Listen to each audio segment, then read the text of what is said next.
So you're here to see Nightfall with Edgar Allan Poe. Like I said, it is a little bit creepy, but don't get scared because it's just acting. It's not really scary, but a little bit weird. So, but thank you so much for coming. We're glad that we're sold out. Yay! And enjoy the show. It's broken up into 3 sections. You guys may be familiar with The Raven or The Fall of the House of Usher or The Telltale Heart. So there is no intermission. It runs for about an hour. And so just whenever the lights go out, it's not done yet until you've seen 3 of them. So I guess we're ready to go. I have a question. Do you want us to turn off our phones? Yes, that would be good. Can we say Let me do my robot voice. Please silence all cell phones now. Or can we take pictures? Can you take pictures with your phone? That's what she said. Do not use flash or anything that would make noise. Okay. Yes. Any other questions? Thanks. Thank you. Thank you for coming.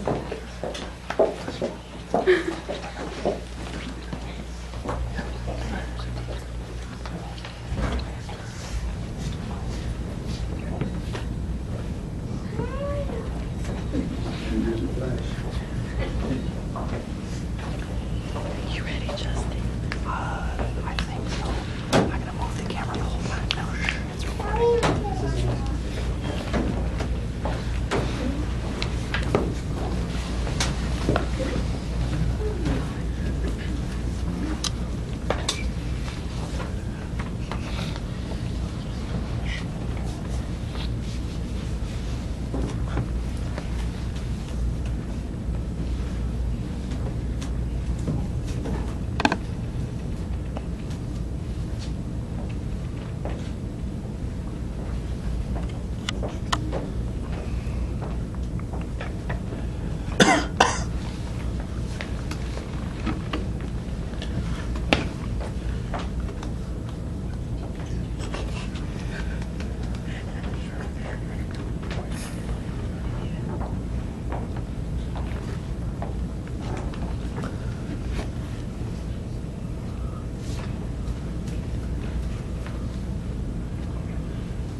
They're wrong.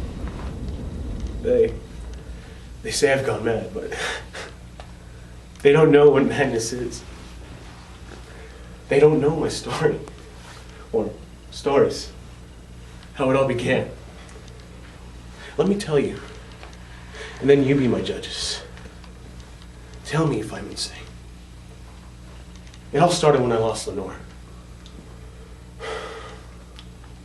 Have you ever lost someone or something that meant everything to you? It meant so much that when it was gone, you could feel the hole it left in you. It happened to me. The memory keeps clawing at you like an animal.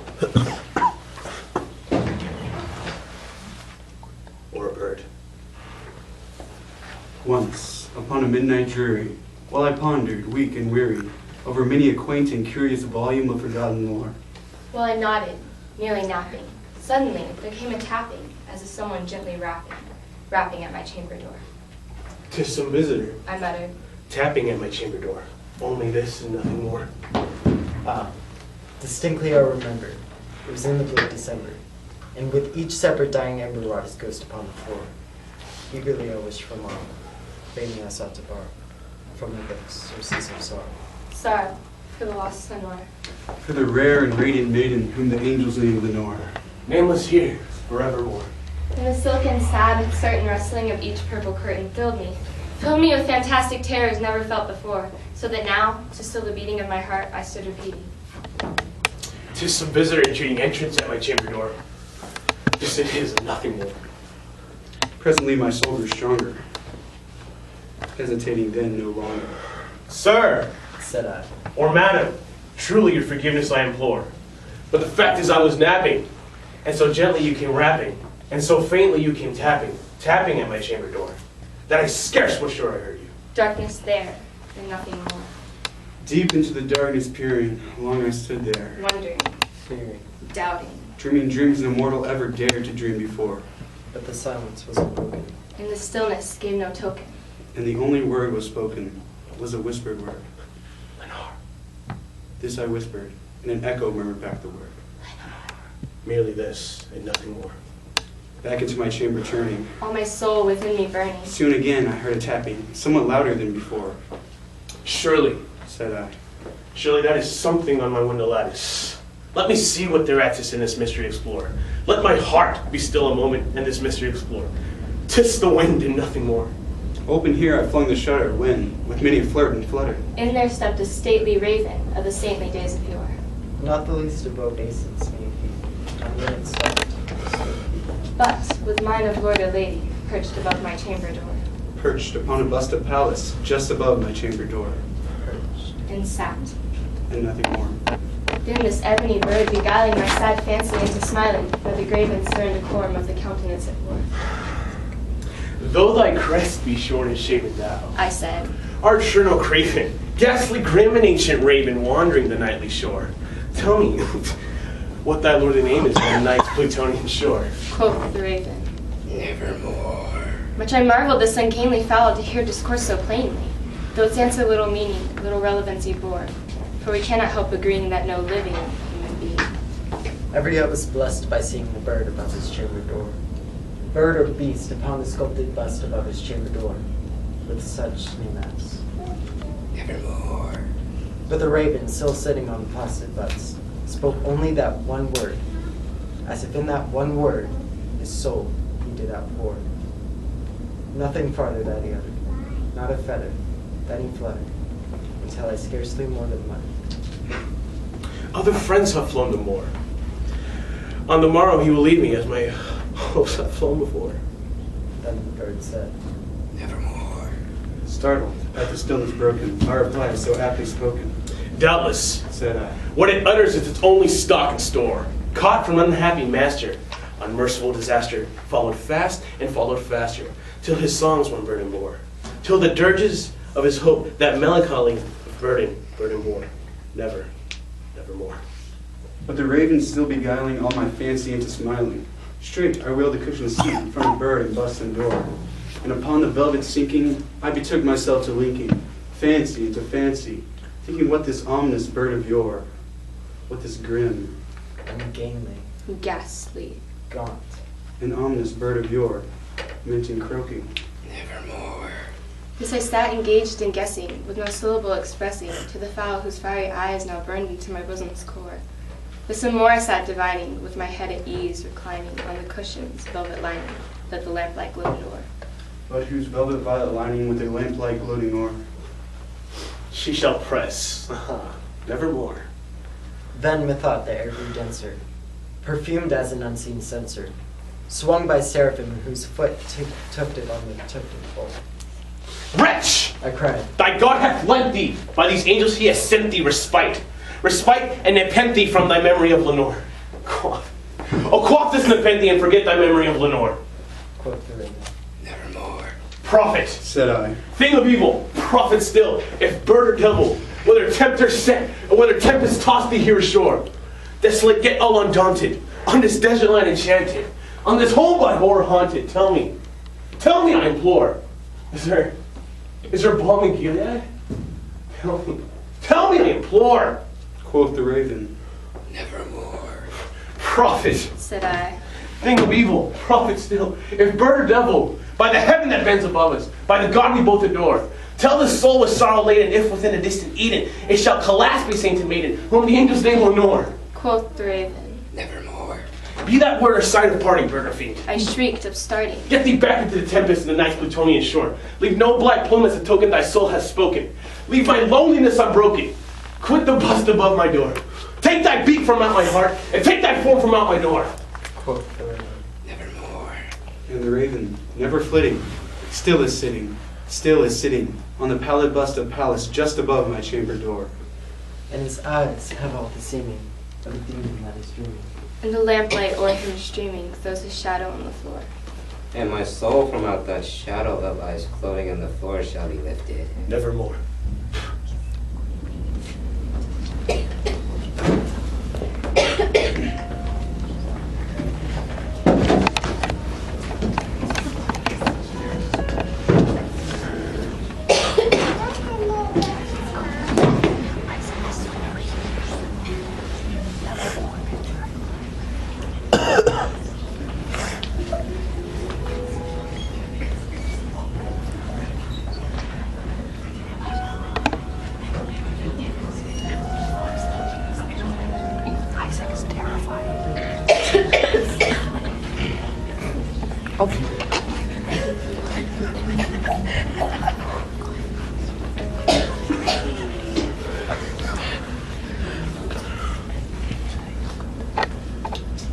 During a dull, dark, and soundless day in autumn, when the clouds hung oppressively low in the heavens, I've been passing alone through an especially dreary tract of land, when at length I found myself, as the shades of evening drew on, within sight of the melancholy house of Usher.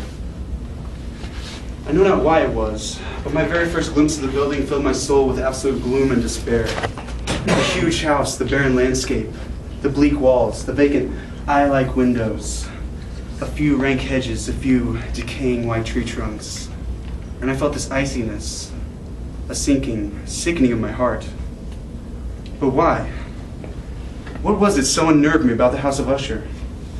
As I looked down into the dark lake that lay around the building, again, a cold fear ran through me. As I approached, I began to feel an atmosphere around the building, one reeking up from the decaying trees, the gray wall, the silent lake, a sickening and mystic odor.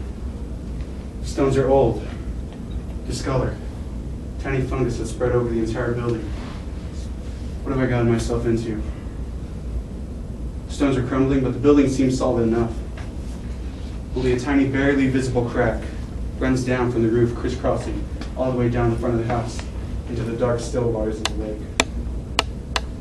What am I doing here? What indeed?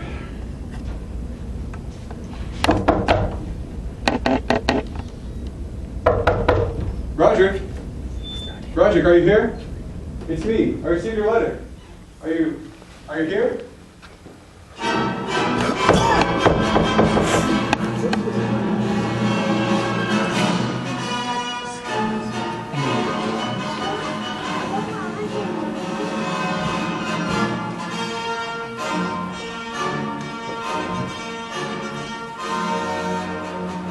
Roger? Usher, is that you? Ah, my friend, you have arrived. At last you have arrived. Oh, how well you look. Thank you. Thank you so much. For coming. Are you well? You look well. No, I'm not. Oh, yes, to be quite honest. You hardly recognized me, did you? Your friend from childhood. Childhood. Well, Roderick, it's been many years since our last meeting. You were ever my only friend. You and my darling sister Madeline. You two were all I had. How is Madeline? Do I really appear so changed? Well, to be quite frank. Yes. And that is why you're here, is it not? Did I not make myself clear in the letter? Oh, yes. I'm ill. Utterly mentally ill. There's a darkness in this house which... And that is why I decided to see you. As my best, my only personal friend. To cheer me. You remember the laughter we shared as children? Yes, quite. And we shall laugh again. We shall yet cure my melancholy, even yet. Madeline? Roderick, was that your sister? Do I really appear so changed? I thought I just saw your sister. I know the cause. I know the root of my transformation from, and it shall not claim me. What are you saying? I'm the last in my family. I have no children. My sister has no children. And we are our parents' only children. Yes, I seem to remember that. And we have always lived in this house. Roderick, is Madeline, But we have always had our art. Our paintings and music were our children. And our charity. We were famous. The House of Usher meant something then. Roger? I want to read. Will you read with me, friend? I really... My last and only relation on this earth. Her death will leave me the last of the ancient race of ushers. What's wrong with her? What's happening? Her doctors are baffled. She's wasting away. Her muscles freeze up, and she has no awareness of her surroundings. Of me. She's fought valiantly for so long, but she's giving in, succumbing to the disease. If you see her at all tonight, it will probably be for the last time, or at least a lot. What's going on here? I must rest now. Tomorrow we begin our own course of learning. If I can't save Madeline, maybe perhaps I can save my own soul. Why am I here? Can you feel it? The iciness? The smell of decay, of death? But I can't leave. Not now. I promised Roderick I'd stay for several weeks, possibly longer. What have I to fear? It's just my imagination. Nerves. But it's as if you can touch the air, or it can touch you.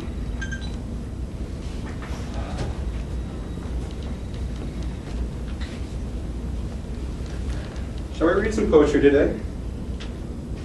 If you wish. I seem to have found some rather cheerful poems. Yes, I did enjoy that one yesterday. Good. Which one was that?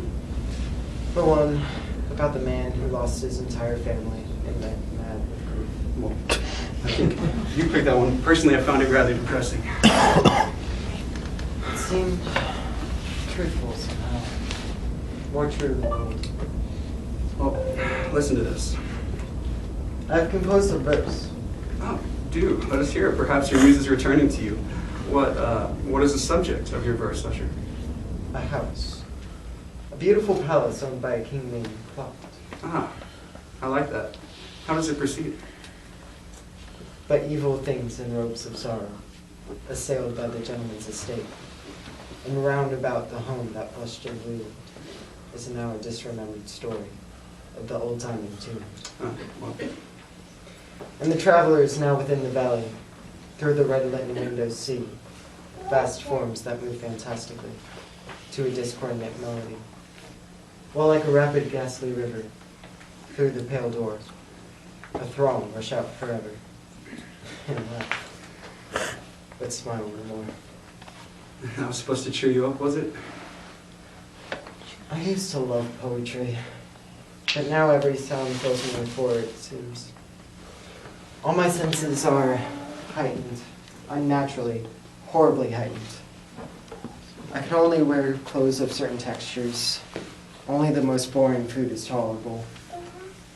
My eyes are burned by even the faintest glimpse of sunlight. Have you consulted a doctor? Oh, I'm sure it's nothing. It will pass, yes? It's simply a nervous affection. A family evil, and for one I urge to despair to find a remedy. No, Roger, we'll find something. I'm afraid, my friend. Very afraid. Of what? Of terror. I'm afraid of my own terror. Roger, you're not making sense. Perhaps you should rest. The time will come sooner or later. When I'll abandon my life and reason altogether, with my struggles with grim, phantasm, fear.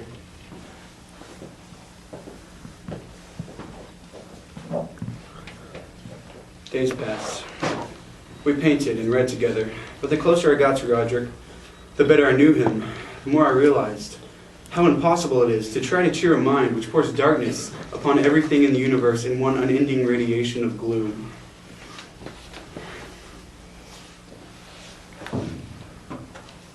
finished my painting.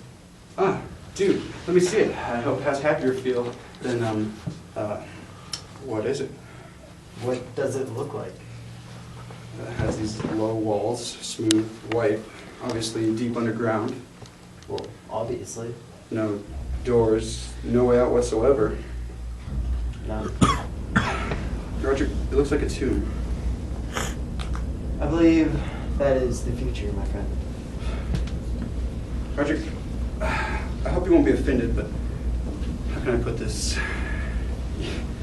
You're the most depressing man I've ever met. Oh, it's not me. It's the house. The house. The home of my forefathers. The air, the trees itself. It's alive. This home has molded the destiny of my family for centuries, and now it shapes me into what you now see. What I am. How long did I say I was staying? I think you should know. Madeline died earlier this evening. What? My sister is no more. Oh, Roger, I'm so sorry. I need your help. Certainly. What can I do? Help me preserve her corpse for a fortnight. What? Why? Oh, don't worry. She'll receive a proper burial. But the family cemetery is very far away, and there's a storm moving in. True, but... And in the nature of the disease, I don't want to leave her here, exposed to the air in the house. I understand. And the doctors are far too eager to perform their experiments to find out what happened to her. Right. So I wish to place her deep within one of the vaults of the main walls of this building. Well, I don't... And we must act at once. All right.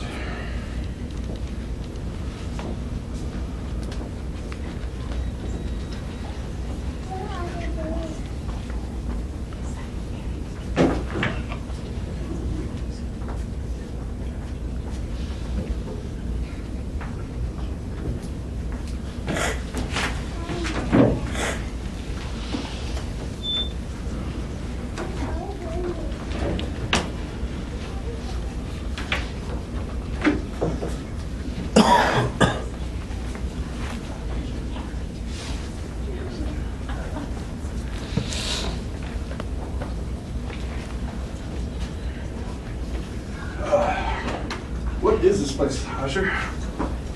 In feudal times, it was used as the worst kind of dungeon. And more recently, to store gunpowder. That explains the copper lining and the huge iron door. I think you should know. This tomb, it's directly beneath your room upstairs. Well, that's just done wonders for my sleep. Thank you.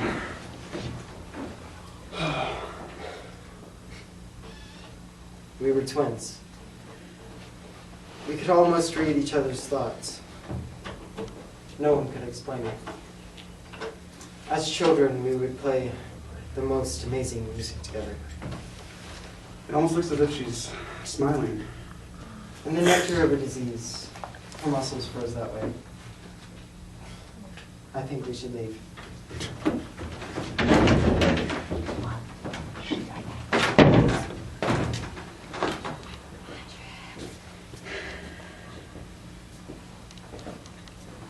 Several days since we buried Madeline in the dungeon. And Roger continues to change for the worse. Would you care to play some music today? Aha! My friend! You're here! Here you are. Is something wrong? Wrong. Oh, no. If only you were wrong. What did you say? What? When? Just now. Nothing. You heard nothing. No. Do you? No. I hear nothing.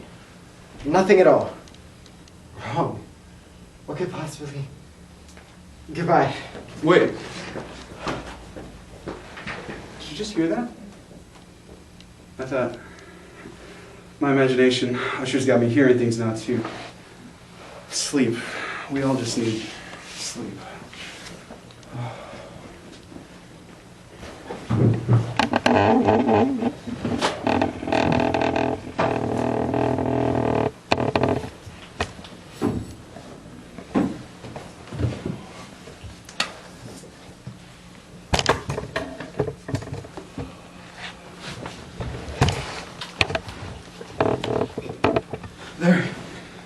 hear that?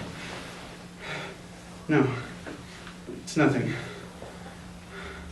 Who's there? In the shadows. It's nothing.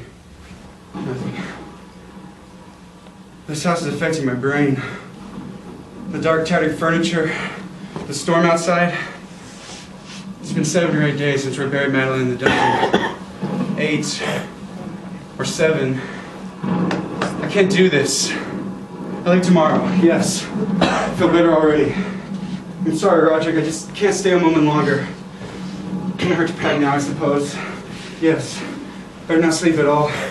Wouldn't want to oversleep. No. That's not my imagination, is it? Usher? And have you not seen it? Seen what? So you've not seen it. Let's stay, shall we? Roderick! Did you see it? I saw the storm. I saw the moon and stars were blotted out. Listen, I have to tell you. Blotted out by the glowing haze surrounding us. The air, the house of Usher, it's here! Well, yes, it's merely electrical phenomena or some mist from the lake, but keep the window closed, Roderick, right? Usher? Here, I'll read to you. One of your favorites. We'll survive the night, yes. Where were we? Yes. Lancelot was about to break the door into the hermit's dwelling. Yes. And Lancelot, feeling rain upon his shoulders and feeling the rising of the tempest, uplifted his mace outright and cracked and ripped and tore the door all asunder. And the noise of the breaking wood rumbled throughout the forest. Did you? No, nothing. Let's keep reading. But the good champion, Lancelot, now entering within the door, was amazed to see not the hermit, but a dragon, scaly and huge, with a fiery tongue, guarding a shield of shining brass. And Lancelot lifted his mace and struck upon the head of the dragon, which fell before him, and died with a shriek so horrid and harsh. Roger, did you hear that? I say, did you hear that? What's going on? What's happening? Not hear it. Yes, I hear it. And I have heard it long, many minutes, many hours, many days I heard it. Yet I dare not. Miserable wretch I am. I dare not speak. We put her living in the tomb. Did I not tell you that my hearing was acute? I now tell you that I heard her first feeble moments in the hollow coffin many days ago. Yet I dare not speak. And now, tonight, Lancelot, in the breaking of Hermit's door, in the death cry of the dragon, in the clinger of the shield, say rather, the ripping of her coffin, in the iron hinges of her vault. Oh, where can I run? Is she not hurrying to punish me? Have I not heard her footstep on the door? Is she not coming? Do I not hear the heavy and horrible beating of her heart? Madman! Madman, I tell you that she now stands outside the door!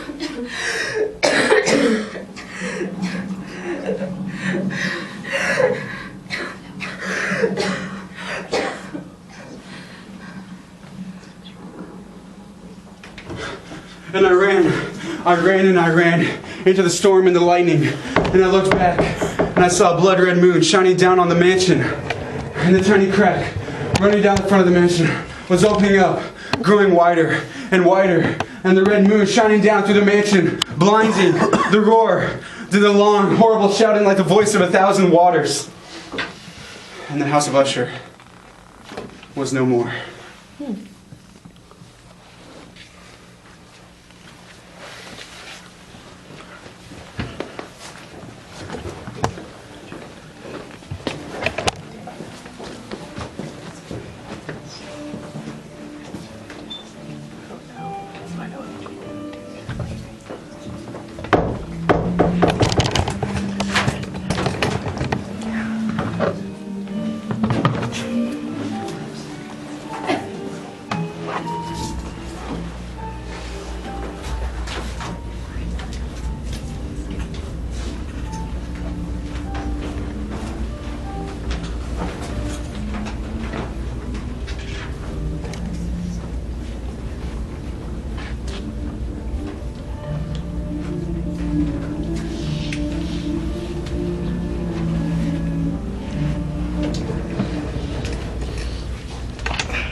Good morning, Edgar. Good morning, sir. How'd you sleep? Have you seen my slippers? Oh, very well, sir. No, sir, I have not, but I doubt you'll find them in your pocket. Oh, no, I'm looking for my pipe lad, my pipes. Ah. Perhaps it's in your parlor, sir. Oh, no. I left my slippers down here at the foot of the stairs yesterday evening. I remember.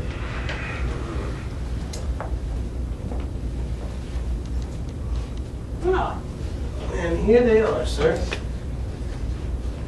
My slippers? No, I'm looking for my pipe lad, my pipe. It's impossible to say how the first idea entered my brain. But once conceived, it haunted me day and night.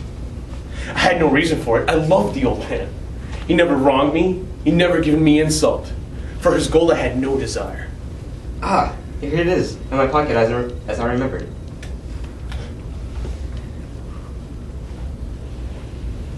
What? What is it, Edgar? What are you staring at? I think it was his eye. Yes, it was definitely his left eye.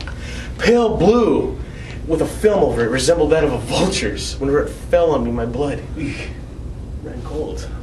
Where's my breakfast? And so by degrees, Edgar, did you hear me? very gradually, Like my breakfast now, if you please. I decided to take the life of the old man, and thus rid myself from the eye forever.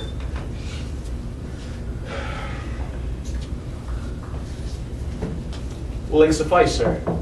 Eggs would be splendid, but a little easy, not too runny. No, sir. Oh, when the egg yolk oozes out, slimy yellow liquid dribbling all over my toast and all over my plate is so disgusting. It's just, I just can't, like, the yellow... Say no more, sir. Say no more. Oh, Your eggs are on their way.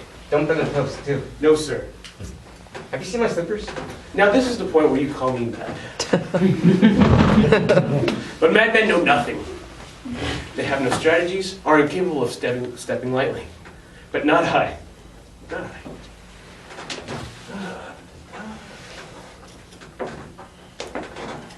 All right, sir. Your breakfast. Your slippers. There you are. And your pipe. And the daily newspaper. And a cup of tea, green, from China. As you like it, of course. No sugar. Oh, and Edgar? And a little fresh air for your lungs. Can't be too careful with the oxygen one needs to breathe, am I right? I say, Edgar. And should the shade of rug offend your eyes, that is, I could easily... No, really, Edgar. Yes, sir.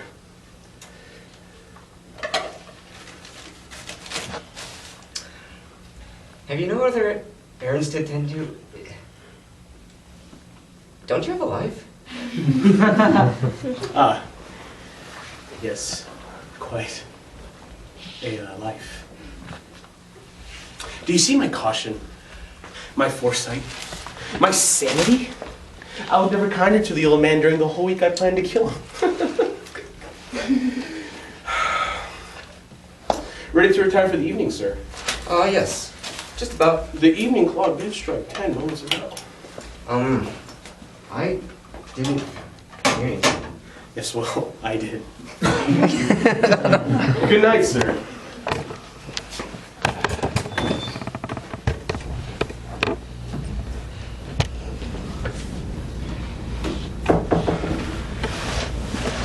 Don't forget your slippers.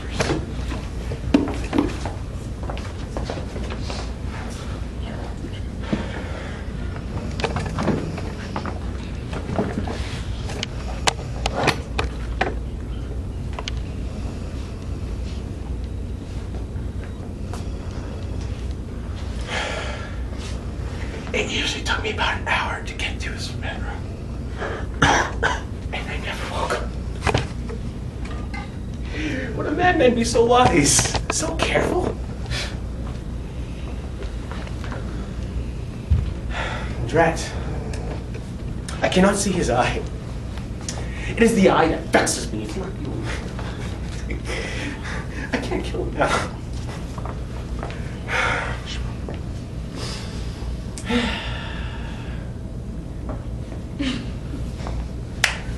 sir. How'd you sleep? It's a beautiful dawn out there, sir. Golden sunrise.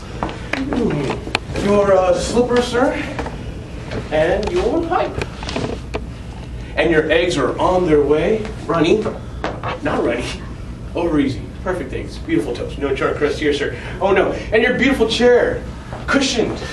There you are, upon which to rest. And a daily newspaper. Read up, sir. Check those weather reports and obituaries. It's a beautiful day.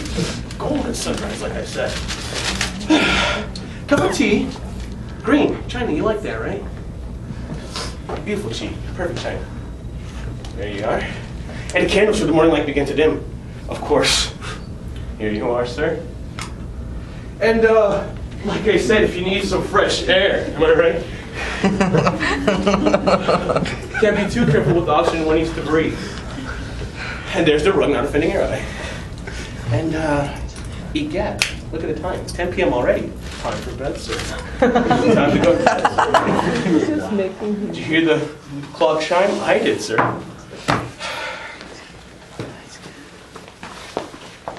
Good night, sir. Sleep tight, sir. Don't forget your bed, sir. Or your slippers.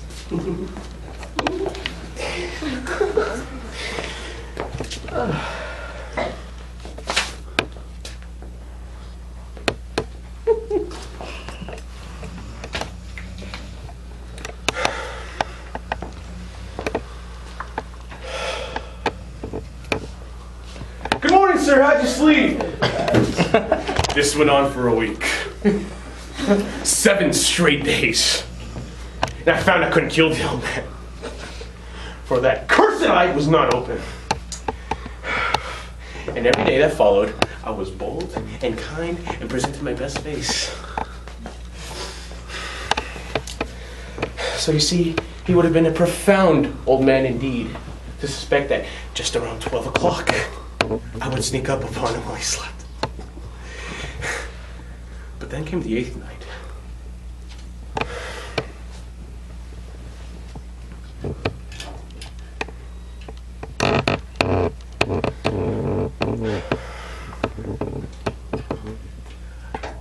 A minute hand on the watch moved more quickly than mine.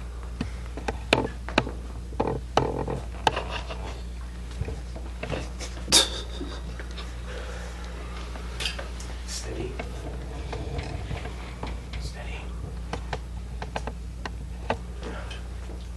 Just open the record.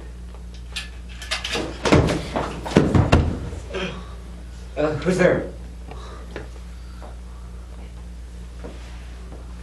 For a whole hour, I didn't move a muscle. Didn't make a sound. But he just sits there waiting, just as I do. Just listening to the ticking clocks on the walls.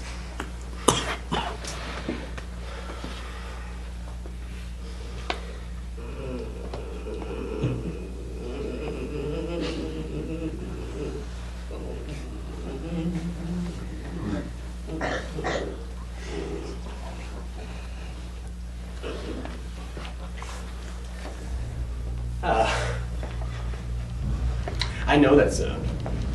And I pity the old man. He sits there scared, causeless. He creates fantasies in his mind. It was just a wind in the chimney. It was just a mouse that scurried across the floor. Or it was just a cricket in a single chirp. But death, in approaching him, has grasped him in the darkness. I'm not mad. I'm not. But that's when I began to hear it. Don't you?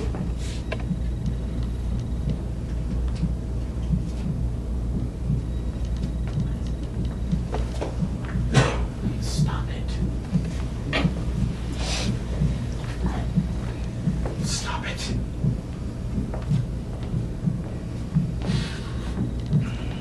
Stop it.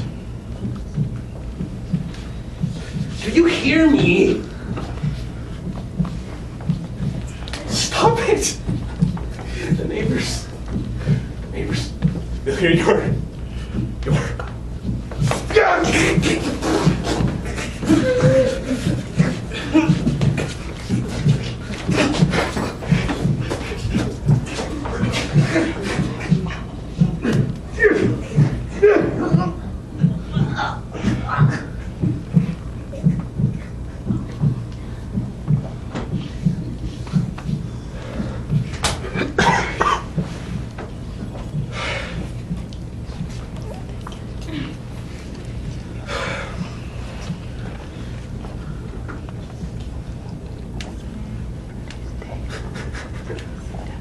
Dead. Stone dead. No heartbeat. No pulsation. His eye will trouble me no more. And if you still think me mad, listen to how carefully I conceal the body. The night was waning. I had to work hastily, but in silence. First, what I did was, I wrapped the body. Then, I take 3 floorboards from the floor of the chamber and place the body in between the slats.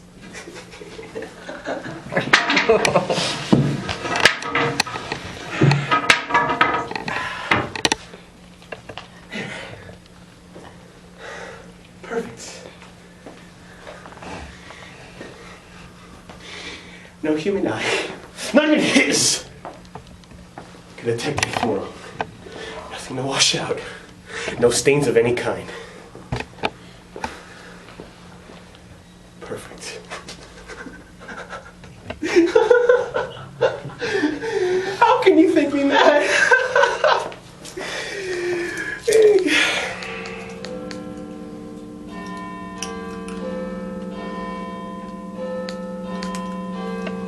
Him. Still dark as midnight. Perfect. The perfect crime. I knock at the door. What have I to fear?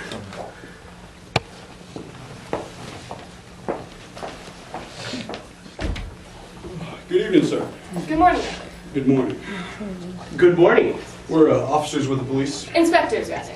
Inspectors with the police. Ah. And how may I help you? Please come in. Come. Thank you. Terribly sorry to disturb you at such an hour. Begging your pardon, sir. Oh, it's quite all right. But is something the matter? A slight disturbance. Probably nothing. Most likely nothing. Disturbance. Really? A shriek. A shriek heard by a neighbor. A shriek? Reported by a neighbor. Suspected foul play. You know how suspicions get aroused. How neighbors get aroused. Foul play? Probably nothing. Most likely nothing. But information has been lodged at the police office. We were called. We've been deputed to search the premises. With your permission. Terribly sorry about the hour. No. Please, come in. Welcome. I believe I can explain. It's quite amusing, actually. Amusing, sir? Yeah. The shriek was myself. I made it during a dream, a nightmare. It startled me awake. I must have screeched out. Are you the owner of this home, sir? No, the gentleman is an older man who left for the country. Left? For the country, yes. On a holiday. At the present, it's only I. You're alone. Just utterly alone. But please, feel free to examine the house. Take as long as you like. Search wherever. Search for wherever you like. If I may be of help, just please. Cool. Thank you. Much obliged. We'll just be a moment.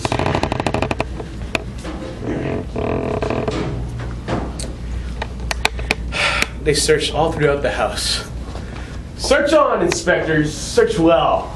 I'll have you completely satisfied. You may be especially interested in this room, right over here. It is the old man's sleeping chambers. As you can see, nothing abnormal here, sir. Not that I can see. No abnormality here. Please please sit. You must be tired from the early morning race. We're good kids. Thank you. Thank you. And I myself shall sit here.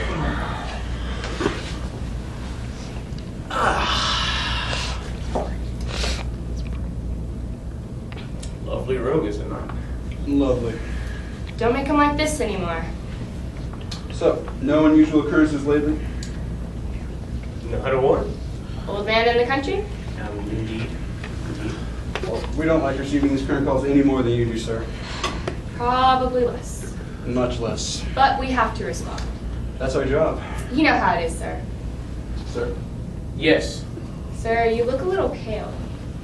Really? Yeah, no, I feel fine. So, as I was saying, we have to respond. Nature of the business. Mind if I start filling out the report here? Save some time back in the office. Sir, Yes. everything all right, sir? Oh yeah, it's just a little slight ringing in my ears and a headache. Must be the early hour. It is early, isn't it? Well, speaking of early, my uncle used to rise well before dawn. He had this farm, the usual farm, chickens, cows, yada yada. Yep, it was him and my aunt. She would also rise with him. Biscuits, eggs, and such. Lovely lady. Lovely lady. But she had this eye. Oh my God, this eye. Used to startle us all upon occasion. You know, I told my uncle, I was like, Uncle, why do you raise chickens in the dark? Am I right? He's like, we use the moonlight to find the chickens. And I'm like, Uncle, that's retarded. Because moonlight only comes out once a month. And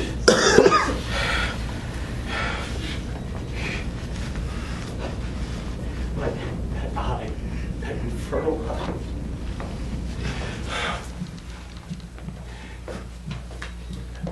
My brother has a weird eye. He's a handsome man. I'm sure he is. My aunt's a handsome lady.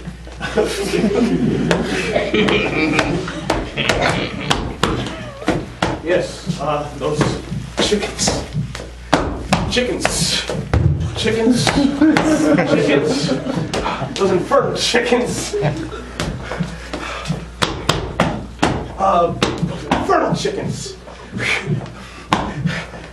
Is it warm in here? Unseasonably warm, wouldn't you say, officers?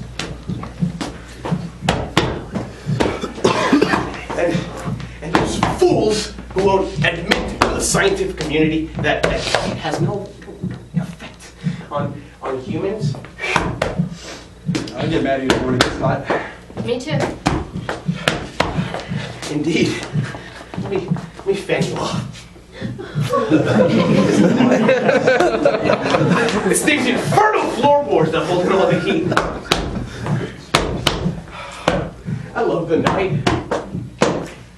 12 midnight's my favorite hour. What did you say, officers? I've always found the sunset, I guess. I'm a 2 p.m. woman myself. So quiet.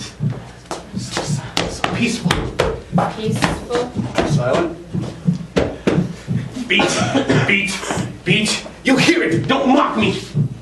Hear what, sir? Besides you, sir. Villains, dissemble me no more. I give. Tear up the planks on the floor right there. You'll find the source of the hideous beating. It is the old man's infernal heart.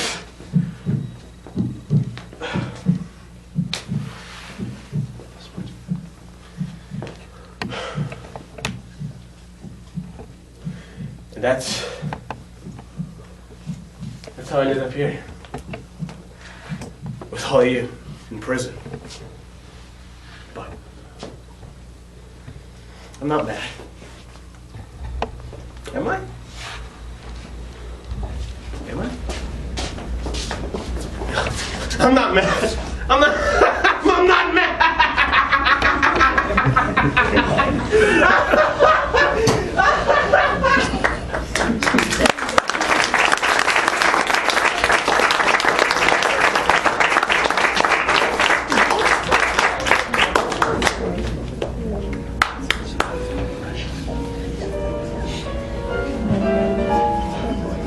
Thinking